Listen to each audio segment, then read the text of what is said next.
Hello students, welcome to RD's classes. আমরা আজকে পড়তে চলেছি ফাইলাম নিডারিয়া সম্বন্ধে। আমরা এর আগের ভিডিওতে দেখেছি ফাইলাম পরিফেরা সম্বন্ধে। যদি ওই ভিডিওটা না দেখে থাকো তাহলে ওই ভিডিওটা আগে দেখে নাও, দেন আমরা আজকে বুঝবো ফাইলাম নিডারিয়া। সো ফাইলাম নিডারিয়া হচ্ছে ডিপ্লোপ্লাস্টিক।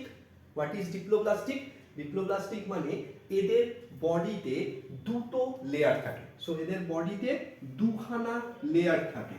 সো দুখানা লেয়ার কি কি না, একদম বাইরের লেয়ারটাকে বলা হয় একটোডার্ম এবং ভেতরের লেয়ারটাকে বলা হয় এন্ডোডার্ম। সো দুটো লেয়ার থাকে বলে এদেরকে বলা হয় ডিপ্লোব্লাস্টিক অ্যানিমেল। এবং এদের মাঝখানে একটা জেল লাইক ফ্লুইড থাকে।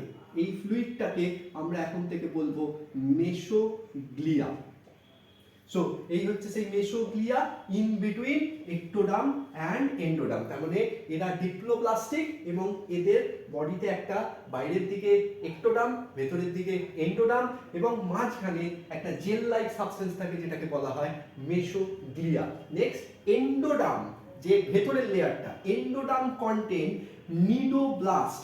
নিডোব্লাস্ট হচ্ছে একটা এদের স্পেশাল টাইপ অফ সেলস, যার জন্য মেনলি এদের নাম নিডারিয়ার হয়েছে।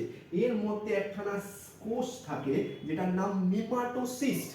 এইটা দিয়ে কি হয় না, এরা নিজেদেরকে ডিফেন্স করে। বিকজ আমরা অনেকে শুনে থাকবো যে জেলিফিশের গায়ে হাত দিতে নেই। কেন হাত দিতে নেই? Because of nematocyst. এইটা একখানা পিনের মতন অংশ ওরা ওদের সেল থেকে বার করে যে সামনের যে অ্যানিমেলটা আছে তার বডির ভেতর ঢুকিয়ে যায় এবং টক্সিন সাবস্টেন্সকে রিলিজ করে। সেই জন্য এটাকে এদের ডিফেন্স একটা সিস্টেম বলা যেতে পারে।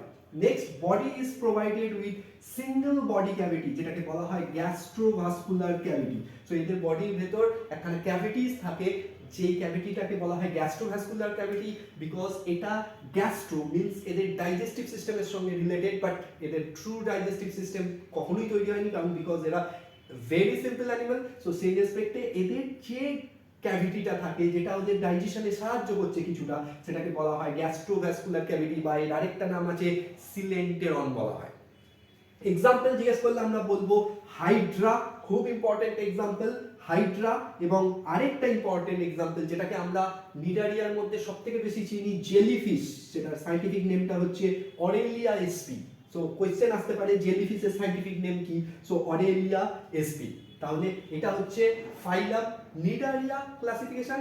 এর পরের ভিডিওতে আমরা নেক্সট ক্লাসিফিকেশনে আসবো। তার ততক্ষণের জন্য থ্যাংক ইউ।